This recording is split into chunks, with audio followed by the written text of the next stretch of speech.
Hello YouTube, and welcome. This is Mark for the Pittsburgh Traveler.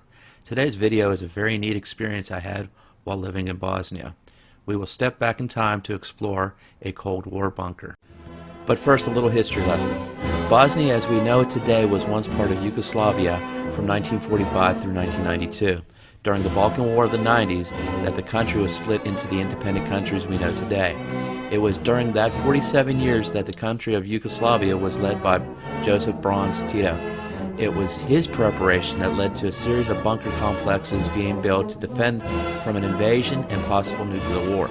When I lived in Bosnia, I had the opportunity to visit one of these bunkers located outside a small town of Konjic, about 38 miles southwest of Sarajevo.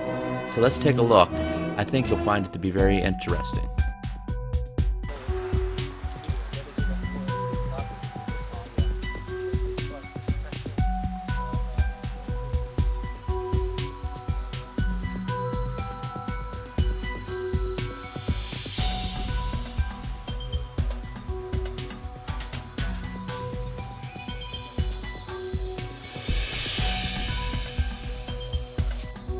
One of the first things you will notice is how claustrophobic it feels as you navigate through the tunnels that make up this complex.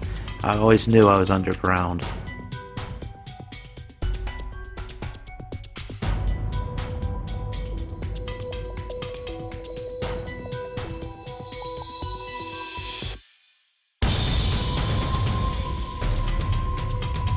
It's a real strange feeling when touring the complex. You feel like you're transported back in time to the period that this place was built, and you really never forget the presence of the Supreme Leader as his photo hangs on the wall, almost like he's watching you. If an attack were to happen, communication would be a high priority, as you see a multitude of radio equipment, telephones, and other various means to communicate with the outside world.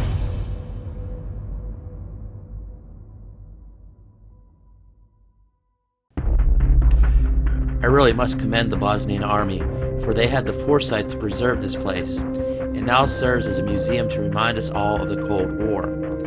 In the living area, you get an idea how the occupants might have lived.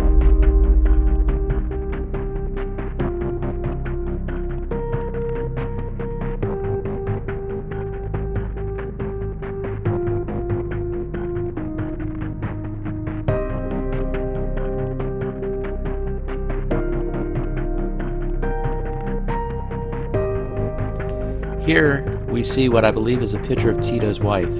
Did you know she was a lieutenant colonel in the Yugoslavian army? Before we finish this video today, I want to invite you to subscribe to our channel by clicking on the icon in the lower right hand corner of your screen. Your support means a lot to us. Also, remember to follow us on Twitter for updates on new videos. The last part of our tour, we see that all the power and water must be produced internally, as we saw huge generators and water purification systems. As to be fully self-sufficient, a large supply of replacement parts are also stored here.